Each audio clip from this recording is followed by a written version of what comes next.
ভারত বাংলাদেশের বাংলাদেশের মুক্তিযুদ্ধের সাথে বেইমানিটা করেছে ভারত। তুর্যগাজী, ধরেন ভারতের বিরুদ্ধে অভিযোগ তারা আওয়ামী লীগকে তাদের শুধুমাত্র আওয়ামী লীগকে ফেভার করে। আওয়ামী লীগ কি আসলে কোনোদিন ভারত কি আসলে কোনোদিন কাউকে ফেভার করেছে? আওয়ামী লীগকে করেছে? কিংবা আমি যদি আরেকটু উল্টা দিক থেকে দেখি, রাজনীতি শেখ হাসিনা, না আমার প্রশ্নটি শুনুন, শেখ হাসিনা কি কোনোদিনও ভারতকে কোনো ফেভার করেছে? বরং ভারতের কাছ থেকে অনেক কিছু তিনি নিয়েছেন। তো শেখ হাসিনা তো ভারতের জন্য সমস্যা ছিলেন, কারণ তিনি দেশের স্বার্থকেই বড় প্রাধান্য দিয়েছেন এবং তার ফলাফল হিসেবে তার পতন, তার ফলাফল হিসেবে আজকে তিনি এখনো ফিরতে পারছেন না। যদিও তাকে ভারত আশ্রয় দিয়েছেন, তার জীবন বাঁচিয়েছেন, নিশ্চয়ই আওয়ামী লীগের সমর্থকরা এই জন্য কৃতজ্ঞ। কিন্তু ভারত কি সেই দেশ যারা সর্প হয়ে ধ্বংস করে ওঝা হয়ে ঝাড়ে? ভারত সবচেয়ে ভারত বাংলাদেশের মুক্তিযুদ্ধের সাথে বেইমানিটা করেছে ভারত। বঙ্গবন্ধুর সাথে ইন্দিরা গান্ধীর ভারত দুঃখ পাবে। দেখেন, এই আমার কথাটা শুনতে ভালো লাগছে না, আমি জানি ভালো লাগছে না। ভারতের কাছে আমাদের কৃতজ্ঞতা আছে, আমার স্বাধীনতা যুদ্ধের কৃতজ্ঞতা। আমি ওইটাই বলছি যে ইন্দিরা গান্ধীর সাথে বঙ্গবন্ধুর যেই একটা ব্যক্তিগত পর্যায়ের যে রেসপেক্টফুল সম্পর্কটা ছিল, মোদী একজন ব্যবসায়ী, তার কাছে ব্যবসাটা বড়। আপনি বলেন না 129 বিলিয়ন ডলার বড় না আপনার 13 বিলিয়ন ডলার বড়? হিসাবটা তো ওইখানে। আমি সেই কারণেই বলছি, আপনি দেখেন মুক্তিযুদ্ধের সেন্টিমেন্টটা আমার আপনার কাছে এত উঁচুতে, এত গভীরে, ভারতের কি এসে যায়? ভারত তো মনে করে না যে বাংলাদেশ, শোনেন, ভারত কি মনে করে বাংলাদেশ যুদ্ধ করে স্বাধীন হয়েছে? ভারত মনে করে যে ভারত পাকিস্তানের যুদ্ধ হয়েছে। ভারত যদি মনে করতো যে 1971 সালের যুদ্ধ বাংলাদেশের আপামর মানুষের যুদ্ধ ছিল, তাহলে সেদিনকের যেই সারেন্ডারের যেই স্বাক্ষরটা হয়েছিল, সেই স্বাক্ষরটা ভারতের কাছে থাকতো না, সেই দলিলটা।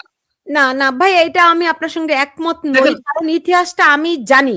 আমি একে খন্দকারের কাছ থেকে নিজের মুখে শুনেছি, আমি তার সাক্ষাৎকারও গ্রহণ করেছিলাম। তিনি মাত্র কিছুদিন আগে মারা গেছেন। কিন্তু আমার মনে এইখানে একটা ভুল ইনফরমেশন আছে যে তখন জেনারেল ওসমানী তিনি আসতে পারেননি সময় মতো, কারণ তখন যোগাযোগ ব্যবস্থাও ছিল না এত ভালো। তাকে খবর দেওয়া হয়েছিল, তিনি আসতে পারেননি। একে খন্দকারকে সিলেট থেকে অনেক ওই বিতর্কটায় আমরা না যাই ভাইয়া, বিতর্কগুলি না তুলি। এখানে অনেকগুলো পরিস্থিতি রয়েছে। ভারত দেখুন, বাংলাদেশের স্বাধীনতা যুদ্ধের পরে, বাংলাদেশের কথা ভুলে যান, দ্বিতীয় বিশ্বযুদ্ধের পরে আমেরিকার সেনা ঘাঁটি পৃথিবীর যেখানে যত যা ছিল ওই যুদ্ধের সময়, দ্বিতীয় বিশ্বযুদ্ধের সময় তারা যেখানে যত সেনা ঘাঁটি করেছিল, ওই ঘাঁটি আজও আছে। বাংলাদেশ মনে হয় পৃথিবীর সেই বিস্ময় যেখানে ভারতীয় সেনারা আমাদের জন্য যুদ্ধ করেছে, আমাদের দেশের জন্য প্রাণ দিয়েছে এবং আবার আমাদের দেশের ভূখণ্ড ছেড়ে চলেও গেছে। এটা নিঃসন্দেহে বঙ্গবন্ধু এবং ইন্দিরা গান্ধীর প্রতি। আমি শেষ করি, আমি ওই আলোচনাটিতে যেতেই চাচ্ছি না আজকে, কারণ আমার সময়টা লম্বা হয়ে যাচ্ছে ভাইয়া। সো আমি একটু বর্তমান বাস্তবতায় আপনি আমাকে বলুন, আপনি যে বলছেন ভারত শেষ পর্যন্ত বেইমানি করেছে, সেটি কি? আজকে বিএনপির সঙ্গে তার হৃদ্রতার সম্পর্ক, তারেক রহমানকে ফেরত নিয়ে আসা, আপনি কি সেই হিসেবে মিন করছেন? নাকি আপনি যদি ভারতের পার্সপেক্টিভ থেকে দেখেন, তারা তো আমার কথাটা হয়তো একটু ভুল বোঝাবুঝি, জি বলুন। আমি একটু ভুল বোঝাবুঝি কাটাই। আমি যেই অর্থে কথাটা বলেছি, এটার মূল কারণটা হচ্ছে যে দেখেন, ভারত বাংলাদেশের মুক্তিযুদ্ধকে আজকে 24-25 এসে রেসপেক্ট নেই। এটা কেন বলেছি? আমরা পরিষ্কারভাবে দিনের আলোর মতো দেখতে পাচ্ছি এখানে পাকিস্তানের গোষ্ঠীটার একটা বড় অংশগ্রহণ আছে। যারা প্রতিশোধ নিতে চেয়েছিল, শেখ হাসিনাকে উৎখাত করেছে, এটা নিয়ে কোনো কথা, এটা নিয়ে আমি এইটার কারণে বলছি না। তুর্য ভাই, আমার মনে হয় আমাদের আমরা টু দ্য পয়েন্টে মুক্তিযুদ্ধের সমস্ত আমার কথা শুনেন, আমরা টু দ্য পয়েন্টে আমাদের মুক্তিযুদ্ধের সমস্ত স্মৃতিগুলোকে ধ্বংস করেছে। আমি বলি যে এই গোষ্ঠীটা আমাদের মুক্তিযুদ্ধের সমস্ত স্মৃতিকে ধ্বংস করেছে, যারা আমাদের জাতীয় পতাকা বদলে দিতে চেয়েছে, আমাদের জাতীয় সঙ্গীত কেড়ে নিতে চেয়েছে, সেই গোষ্ঠীটার নেতৃত্বে যারা ছিল, ভারত আমাদের বন্ধু রাষ্ট্র, ভারত কিভাবে সেই সেই সেই গোষ্ঠীটার পাশে হাত ধরে, ওকে, তাদের হাত কিভাবে ধরে না, এবং আমরা আমরা আশা করছিলাম, আমি আমি নিশ্চিত আমাদের শেখ হাসিনা, আমাদের বঙ্গবন্ধু জনমানুষের বঙ্গবন্ধু ছিল, আমাদের শেখ হাসিনা জনমানুষের মানুষ, একজন নেত্রী। আমরা আমাদের জনশক্তির উপরে যদি নির্ভর করি, তাহলে ভারতও আমার কাছে ফেরত আসবে। ভারত দেখেছে, মনে করেন এদের সাথে কেউ নেই, আর্মি নেই, সুশীল নেই, গায়ক নেই, নায়ক নেই, মানে ইউটিউবার নেই, কেউ নাই, তাহলে এদের পিছনে, এবং এরা নিজেরাই নেই, সবচেয়ে বড় এরা নিজেরাই নেই। তো সেই কারণে ভারত দেখেছে ওখানে তেলা মাথায় সবাই তেল ঢালে, তেলা মাথায় তেল ঢালতে পারে সবাই, সেটাই হয়েছে ব্যাপারটা। হ্যাঁ, তো আমি ওই পয়েন্টেই কথাটা বলেছি। আমার ভারতের প্রতি সমস্ত কৃতজ্ঞতা আছে। আমার মুক্তিযুদ্ধে তারা জীবন দান করেছে আমাদের জন্য, সবকিছু ঠিক আছে।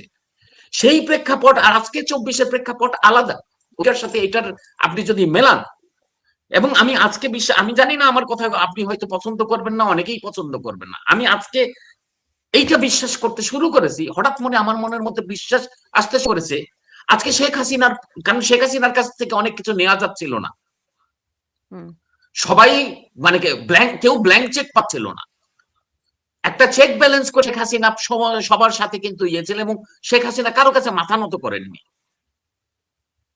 তারেকের কাছ থেকে অনেক কিছু নিতে পারবে, ভারত যা খুশি তাই নিতে পারবে, জামাতের কাছে যা খুশি তাই নিতে পারবে।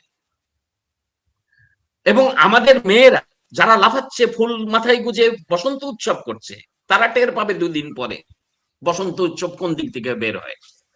আপনি একটু অপেক্ষা করেন, আমরা তো শুরুও দেখিনি এখনো, হয়তো অনেক অ্যাডভান্স কথা বলে ফেলছি, হয়তো এর পিছনেও আরো গল্প থাকতে পারে, আরো গল্প বেরিয়ে আসবে, বাট আপাত দৃষ্টিতে যতটুকু যা দেখছি তাতে আমার মনে হচ্ছে আমার দেশটা আসলে পাকিস্তান গোষ্ঠীর কাছে, ওই যারা 71-এ পরাজিত পুরো জোট কাছে আমরা আবার হেরে গেছি। এবং আমাদের এই জয় এখান থেকে জেতাতে পারতো একটা মানুষ, শেখ হাসিনা। শেখ হাসিনার হাত ধরেনি তার নিজের দলের লোক বেইমানি করেছে। তারা একটু একটু করে 10 বছর, 15 বছর, 20 বছর ধরে শেখ হাসিনার বিশ্বস্ততা অর্জন করে ঠিক সময় মতো বেইমানি করেছে। কারো নাম বললে আপনি মাইন্ড করবেন, তবুও একটা সিম্বলিক নাম বলি, এটা একটা নাম মাত্র। হ্যাঁ, এটা মানে আমি তাকে বলছি না, আমি এই নামের মাধ্যমে বলছি। আওয়ামী লীগের একজন নেতা হানিফ সাহেবের হাত ধরে কত জামাতি আওয়ামী লীগে ঢুকেছে। আমি তৃণমূলকে বলছি, তৃণমূল ভাই বোনদের বলছি, আপনারা স্থানীয় পর্যায়ে আপনাদের কোন কোন নেতা হাত ধরে জামাতের লোক আপনাদের দলে ঢুকেছে, এটা আমার নেত্রীকে জানান, তথ্য সহ জানান, কোন শত্রুতায় বশবর্তী হয়ে না, আপনারা এটা জানান। আমরা সমস্ত পদের রাজাকার, সমস্ত পদের দালাল, এদেরকে যদি আমি বলতে শুরু থেকে বলছিলাম, আপনি যদি আপনার শত্রুকে চিহ্নিত না করতে পারেন, প্রথমে আপনার ঘরের শত্রুকে চিহ্নিত করতে হবে। ঘরের বসে তলা কেটেছে কারা? বিএনপি তো আপনার প্রতিপক্ষ, জামাত তো আপনার প্রতিপক্ষ, পাকিস্তান তো আপনার প্রতিপক্ষ, এরা তো আপনার তলা কেন, আপনার মাথা বললে মাথা ফেলে দিবে। তারেক জিয়া যে বলেছেন আমার একটা আই হ্যাভ এ প্ল্যান, এই প্ল্যান হচ্ছে 21শে আগস্টের ব্যর্থ প্ল্যান, 21শে আগস্টে যা সফল হয়নি সেটি সফল করার প্ল্যান। না হলে এই 1-2 মাসে তার আই হ্যাভ এ প্ল্যান, এটি কোন জনগণের জন্য যদি কোনো প্ল্যান হয় তাহলে এটা প্রকাশিত হতো। কোন সিক্রেট প্ল্যান থাকতে পারে না একজন নেতার, কোন সিক্রেট প্ল্যান আর কি। আর জনগণকে এখন আমাদের দেশটা যেই জায়গায় এসে পড়েছে, দুধ কা দুধ পানি কা পানি, আপনি আপনাকে স্পষ্ট হতে হবে, আপনাকে what you have a plan, let us জানতে চাই আপনার কি প্ল্যান। আমি যদি মনে করি আপনার প্ল্যান শেখ হাসিনার কল্যাণ নামানো, এটাই আপনার প্ল্যান, যেটা আপনি ব্যর্থ হয়েছিলেন 2004 সালে, 2000 কত সালে, 2004 সালে, তাই না? না, 21-এ হয়েছে গ্রেনেড হামলা, 2004 সালের 21-এ 21 হয়েছে আগস্ট, গ্রেনেড হামলা। 2004 সালের 21 আগস্ট। হ্যাঁ, 21-এ আগস্ট। তো আই হ্যাভ এ প্ল্যান বলে বায়বীয় কথা বললে তো হবে না। আর আপনারা আর কি অ্যাবস্ট্রাক্ট কথা বলেন না আপনারা যারা। এবং আমি অনুরোধ করছি, হাত জোড় করে অনুরোধ করছি, যারা এই যুদ্ধটা গত 18 মাস ধরে ইউটিউবে বসে করেছেন বাংলাদেশের জন্য, তারা দয়া করে একটি দালালের সাথেও হাত মেলাবেন না, একটা দালালের সাথে বসেও কোনো টকশো করবেন না। বাংলাদেশ সত্যিকারের বিপন্ন, এই জিনিসটা আপনারা মাথায় নেন, আপনারা বিশ্বাসে নেন। যারা মিষ্টি মিষ্টি কথা বলেছে, সুশীল, অনেক শিক্ষিত, পিএইচডি ডিগ্রি, অমুক শিক্ষক, অমুক ইউনিভার্সিটি টিচার, অমুক গায়ক, অমুক বুদ্ধিজীবী, অমুক ডক্টরেট, অমুক অর্থনীতিবিদ, এইগুলো দেখে আপনারা মুগ্ধ হয়েন না, এগুলো দেখে আপনারা ভুলেন না। আপনারা সমস্ত যে যার জায়গা থেকে এক প্রতিটি রাজাকার, প্রতিটি দালালের চেহারা উন্মোচন করেন। আমাদের এই যুদ্ধ এখন অনেক সময় লাগবে। আওয়ামী লীগকে একদম ঢেলে সাজাতে হবে।